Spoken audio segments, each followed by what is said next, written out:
Hello everyone, good morning. সকালবেলার আরেকটা fresh ব্লগে তোমাদেরকে জানাই অনেক স্বাগত, অনেক ভালোবাসা। আশা করছি সবাই খুব ভালো আছো। আমরাও বাড়িতে সবাই ভালোই আছি। গতকাল রাত থেকে শুরু হয়েছে প্রচণ্ড বৃষ্টি এখনও চলছে।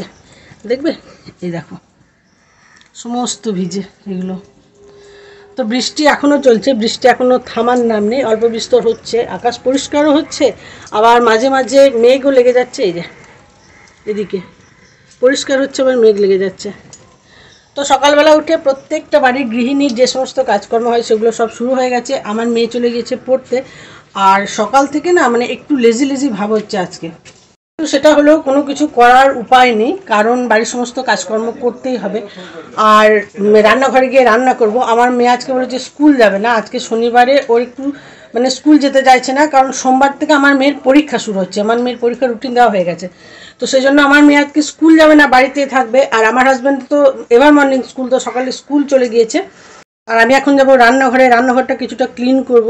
আর কিছুটা বাসন আছে, কিছুটা তো মানে বেশ অনেকটা বাসনই আমার বাড়িতে যে কাজ করে সে মেজে দিয়ে গিয়েছে। আরও কিছুটা বাসন পড়ে আছে, সেগুলো আমি সব ধুয়ে নেব। তো চলো সকাল সকাল আজকে ব্লগটা শুরু করতে বেশ ভালোই লাগছে। সব দিন সকাল সকাল ব্লগ শুরু করতে পারি না, বিভিন্ন কাজের প্রেশারের মধ্যে থাকি সেই জন্য। তো আজকে সকালবেলা ব্লগটা শুরু করলাম, বেশ ভালো লাগছে, মনটা বেশ মানে ফ্রি লাগছে। ঠিক আছে, তো চলো আপাতত টাটা, আবার পরে এসে তোমাদের সাথে কথা বলছি।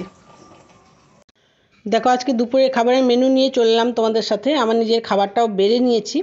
তো এখানে ভাত নিয়েছি অল্প একটু, তার সাথে আছে একটু লেবু, এখানে করলা ভাজা করে নিয়েছি, আর এখানে আছে মুসুরির ডাল, আর ওখানে মাছের টক করেছি। দেখো, এটা ভীষণ টেস্টি হয় মাছের টকটা। মাছটা একটু কড়া কড়া করে ভেজেছি। আর এখানে আছে কাঁচকলা, পটল এবং আলু দিয়ে একটা ঝাল ঝাল সবজি। এই হচ্ছে আজকের দিনের খাবারের মেনু। আর ওদিকে আমার হাজব্যান্ডকে খেতে দিয়েছি, ও খাচ্ছে। আর আমি খেতে বসার আগে তোমাদের সাথে একটু শেয়ার করে দিলাম। দুপুরে খাওয়া দাওয়া এইমাত্র কমপ্লিট হলো। তারপর ছাদে এলাম, কিছু জামা কাপড় আছে যেগুলো শুকোতে দেওয়া আছে, সেগুলো সমস্ত তুলে নিয়ে যেতে হবে। আর যেহেতু এখন বর্ষাকাল, বৃষ্টির দিন, তাই আমার ছাদে খুব সুন্দর সুন্দর রেন লিলি ফুটছে। আমার ছাদে মোট 3 রকমের রেন লিলি আছে, মানে 3টে কালারের রেন লিলি আছে। আজকে তোমাদের সাথে শেয়ার করব। আর আজকে সকাল থেকে সেরকম খুব একটা বৃষ্টি হয়নি বলে ছাদগুলো একটু শুকিয়েছে। তা না হলে এত পরিমাণ স্লিপ হয়ে যাচ্ছে ছাদের মধ্যে, বিশেষ করে নতুন ছাদটার মধ্যে।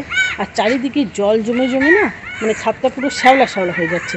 আমার মনে হচ্ছে এই নতুন ছাদটা ঢালটা ঠিক রকম হয়নি, যার ফলে জলটা মানে খুব তাড়াতাড়ি বেরিয়ে যেতে পারছে না। তো চলো তোমাদেরকে রেন লিলিটা একবার দেখায়। আমারও বেশ ভালো লাগছিলো রেন লিলিটা দেখে। আর এখন প্রচুর পরিমাণে স্ট্রবেরিতে রানার বেরোচ্ছে। আমি যতটুকু পারছি স্ট্রবেরি রানারগুলোকে লাগানোর চেষ্টা করছি। যেমন এই যে এটার মধ্যে লাগিয়েছি, দেখো এই যেখানটা কাটিং করেছি, দেখা যাচ্ছে? আচ্ছা, এটার মধ্যে লাগিয়েছি রানার। আরও অনেক রানার লাগিয়েছি, যে এই সাইডগুলো লাগিয়েছি। এর আগের একটা ভিডিওতে তোমাদের দেখিয়েছিলাম। যে কোনো মানে যেগুলো ধরো ব্যবহার করা যাবে না এরকম যে কোনো জিনিস দিয়ে আমি এই ধরনের গাছ করতে ভালোবাসি।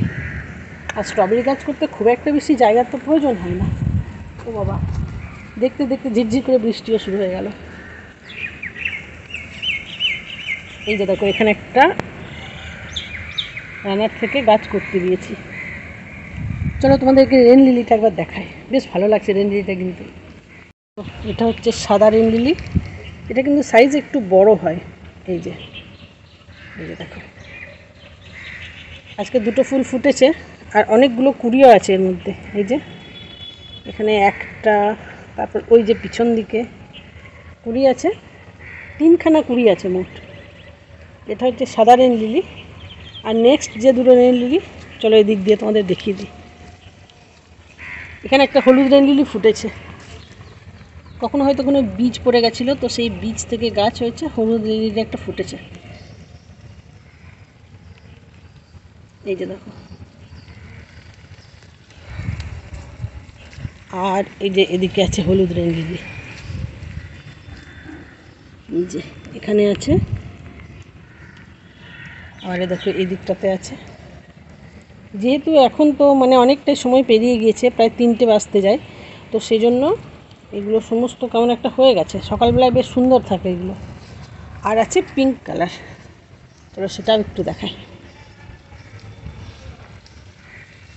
এই যে দেখো, এই যে পিঙ্ক কালারও আজকে 2টো ফুটেছে, আর কুড়ি রয়েছে, বেশ 1 2 3খানা কুড়ি আছে। এই যে দেখো, তো এই হলো আমার 3 রকমের রেন লিলি। এমনিতে মোটামুটি সব ঠিকই আছে, তবে শিম গাছটা কোনো কারণে নষ্ট হয়ে যাচ্ছে। কোনো পোকাতে হয়তো শিম গাছটাকে নষ্ট করে দিচ্ছে, কিন্তু কী পোকায় নষ্ট করছে সেটাই বুঝতে পারছি না। সেটা দেখতে হবে যে কী পোকা লাগছে শিম গাছটাতে, যার ফলে শিম গাছটা ধীরে ধীরে কেমন পাতাগুলো নষ্ট হয়ে যাচ্ছে। আগ গাছগুলো বেশ সুন্দর হয়েছে, এদিকটায় হয়েছে, ওখানটায় হয়েছে, মোটামুটি ভালোই হয়েছে। তোমাদের সাথে কথা বলতে বলতে দেখি কি এখানে একটা লাঠি লাগানো আছে মাটিতে, তো সেই লাঠিটার মধ্যে একটা লাল ফড়িং উড়ে বেড়াচ্ছে। ফড়িংটা উঠছে আবার এখানেই এসে বসছে, কিন্তু যেই আমি ক্যামেরাটা নিয়ে যাচ্ছি সেই ফড়িংটা আবার উড়ে পালাচ্ছে। নিচে যাব, জামা কাপড়গুলো সমস্ত তুলে দিয়েছি। আর যেহেতু মেঘটা প্রচণ্ড পরিমাণে আসছে, মনে হচ্ছে এই মেঘটাতে বৃষ্টি হবে। ফ্ল্যাটের এখানটা দেখো কীরকম হয়ে গেল। ফ্ল্যাটটা যেহেতু সাদা তো, আর পিছনে কালো মেঘটা কেমন লাগছে। চলো এখন নিচে যাই। আর আজকে আমার মেয়ের আছে গানের স্কুল, তো আমার মেয়েকেও তো তুলে রেডি করতে হবে। এমনিতে তো খুব একটা ছোটো নয় যে ওকে রেডি করে দিতে হবে, তবু ওই আর কি ঘুম থেকে একটু তুলে দেওয়া। আর আমার মেয়ের খুব তাড়াতাড়ি পরীক্ষাও শুরু হবে, তো চলছে এভাবেই সব কিছু। আর আজকে রাত্রে খুব স্পেশাল একটা মেনু বানাবো, স্পেশাল খুব একটা নয়, সবাই পারে বানাতে, আর অনেক দিন পর আমি বানাবো আর কি। তো তোমাদের সাথে একটু শেয়ার করবো, একটু ইচ্ছা আছে, দেখা যাক কতটুকু কী করতে পারি। আপাতত টাটা, পরে এসে আবার তোমাদের সাথে কথা বলছি। এখন ঘড়িতে বাজে 4:45। এর মাঝে প্রচুর পরিমাণে বৃষ্টি হয়ে গেছে, দেখো রাস্তার মধ্যে জল জমে গিয়েছে। আর এদিকে আমার কর্তা এবং আমার মেয়ে দুজনে মিলে যাচ্ছে গানের স্কুল। আজকে ওরা একদম সোজা বেরিয়ে যাবে, এই জায়গাটা না এত সরু হয়ে গেছে। তারপর এই যে রাস্তাগুলো কেটে দিয়েছে জলের পাইপ ঢোকানোর জন্য, তো সেই জন্য এখানে গাড়িটা ঘোরানো অসুবিধা হচ্ছে। তাই বাপ বেটি মিলে সোজা চলে যাচ্ছে, তারপর অন্যদিকে আর একটা রাস্তা আছে, সেদিক ধরে ওরা সিউড়ি চলে যাবে।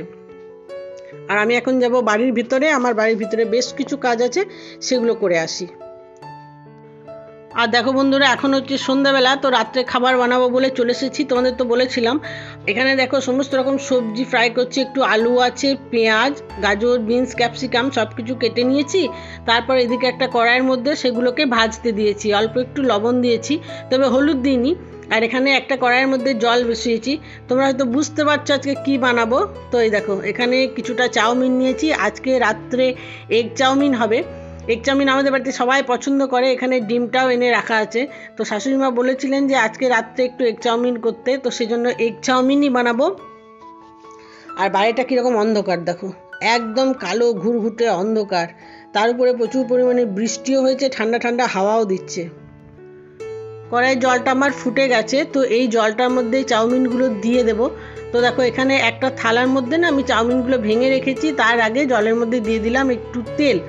তেলটা দিলে চাউমিনটা একে অপরের সাথে লেগে যাবে না, একটু ছাড়া ছাড়া হবে। আর দিয়ে দিলাম একটু লবণ, এই লবণটা দিলে এটা সিদ্ধও ভালো হবে আর চাউমিনটার মধ্যে লবণটা ঢুকবে। এই চাউমিন তোমরা মোটামুটি সকলেই জানো। দেখো থালাটার মধ্যে আমি সমস্ত চাউমিনগুলো একটু ভেঙে রেখে দিয়েছি। তো যেটা বলছিলাম, এগ চাউমিন বানাতে তোমরা সকলেই জানো, তবে আমি কীভাবে বানাই সেটা একটু তোমাদের সাথে শেয়ার করছি। আর এটা আলাদা করে দেখানোর মতো কিছুই নয়, এটা খুবই সহজ একটা রেসিপি। তো এখন চাউমিনগুলো দিয়ে দিলাম, একটু ভেঙে দিলে চাউমিনটা নাড়াচাড়া করার সময় খুব সুবিধা হয়, তো সেজন্য একটু ভেঙে এটাকে গরম জলের মধ্যে দিয়ে দিলাম।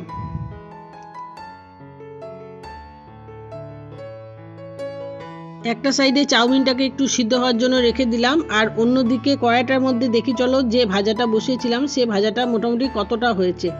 এমনিতেই এই জিনিসটা দেখতে এত কালারফুল হয়, পুরো একদম অরেঞ্জ কালার, সবুজ সাদা সব কিছু মিলেমিশিয়ে দেখতে বেশ ভালোই লাগে জিনিসটা। তো ভাজাটাও মোটামুটি 50% হয়ে গেছে, আরও একটু ভাজতে হবে। গ্যাসের ফ্লেমটা আমি একটু কমিয়ে রেখেছি যাতে একটু ভালোভাবে ওটা ভাজা হয়, উপরের দিকটা ভাজা হলো, নিচেরটা কাঁচা থাকবে সেটা যেন না হয়। তো এখানে দেখো চাউমিনটা সিদ্ধ হয়ে গেছে আর আমার ভাজাটাও হয়ে গেছে। তো চাউমিনটা খুব সুন্দর সিদ্ধ হয়েছে, আর ভাজাটাও ওর মধ্যে দিয়ে রেখেছি তার উপরে। এদিকে আবার দুদিকে দুটো কড়াই বসিয়ে দিয়েছি। মোটামুটি চাউমিনটা ফাইনাল তৈরি করার জন্য যে যে জিনিসগুলো আমার প্রয়োজন সেগুলো সমস্ত হয়ে গেছে। এখন ডিম যেটা আছে সেটাকে একটু ভেজে নেব। এই যে ডিমের ভুজিয়াটা বানিয়ে নিয়েছি, এই ডিমের ভুজিয়াটাও অ্যাড করে দেবো। দেখো এখানে মোটামুটি সব কিছু রেডি হয়ে গেছে। কড়াইয়ের মধ্যে দিয়ে দিয়েছি খুবই সামান্য সর্ষের তেল। ওদিকেও দিয়েছি। মানে চাউমিনের পরিমাণটা এতটাই যে একটা কড়াইয়ে আমার মনে হচ্ছে হবে না, তো সেই জন্য আমি দুটো কড়াই বসিয়েছি। সমস্ত কিছু হাফ হাফ ভাগ করে দেবো, তাতে জিনিসটাও ভালো হবে, আমার নাড়াচাড়া করতেও সুবিধা হবে।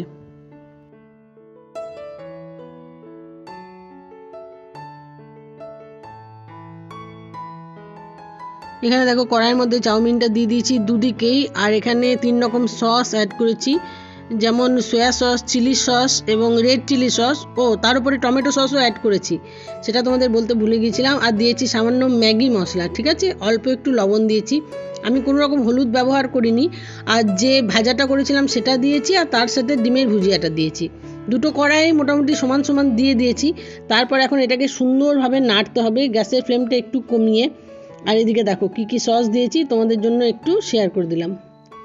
ওই যে ওখানে tomato sauce, red chilli sauce, তারপর গ্রিন চিলি সস এবং সয়া সস। ঠিক আছে, তো চলো এখন চাউমিনটা নেড়ে চেড়ে কমপ্লিট করে নিই। তারপর চাউমিনটার ফাইনাল লুক কীরকম হচ্ছে সেটা তোমাদের সাথে অবশ্যই শেয়ার করব।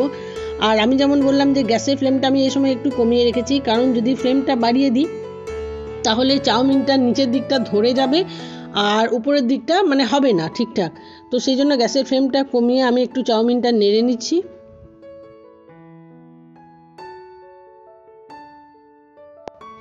আমার বাড়িতে চাউমিনটা সবাই খুব পছন্দ করে, বিশেষ করে আমার শাশুড়ি মা এবং আমার মেয়ে দুজনেই খুব পছন্দ করে।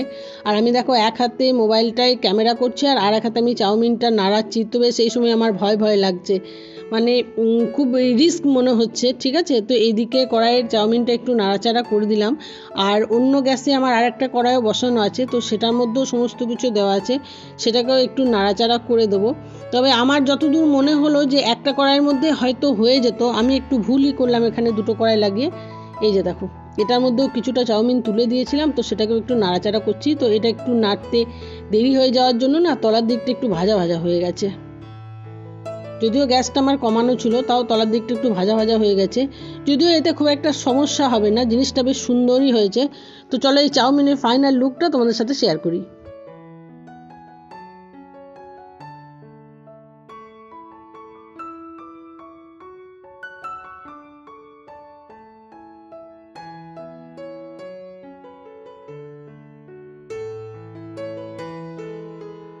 এখানে দেখো আজকে রাত্রে স্পেশাল রেসিপি আমার তৈরি হয়ে গেছে। তো দেখতে কেমন হয়েছে তোমরা অবশ্যই একটু কমেন্ট করে জানিও। যদিও তোমাদেরকে এটা টেস্ট করাতে পারবো না, এটা একটা সব থেকে বড় দুঃখের ব্যাপার, কিন্তু দেখতে কেমন হয়েছে সেটা একটু তোমরা জানিও। আর জিনিসটা খেতে খুব একটা খারাপ হয়নি, যেহেতু আমি ভয়েসটা পরে দিচ্ছি সেই জন্যই বলতে পারছি যে মোটামুটি হয়েছিল, খুব একটা খারাপ হয়নি। তো যাই হোক, আজকের মতো এই রেসিপিটা দেখিয়ে আমি আজকের এই ভিডিওটা শেষ করছি বন্ধুরা। যদি আমার ভিডিওটা এবং এই রেসিপিটা তোমাদের ভালো লাগে অবশ্যই আমার চ্যানেলটাকে সাবস্ক্রাইব করো, আমার এই ভিডিওটাকে একটা লাইক করো, আমার ভিডিওতে এসে কমেন্ট করো এবং বন্ধুদের মধ্যে ভিডিওটাকে শেয়ার করো। দেখা হবে খুব তাড়াতাড়ি নতুন একটা ভিডিওতে। আজকের মতো টাটা সবাইকে।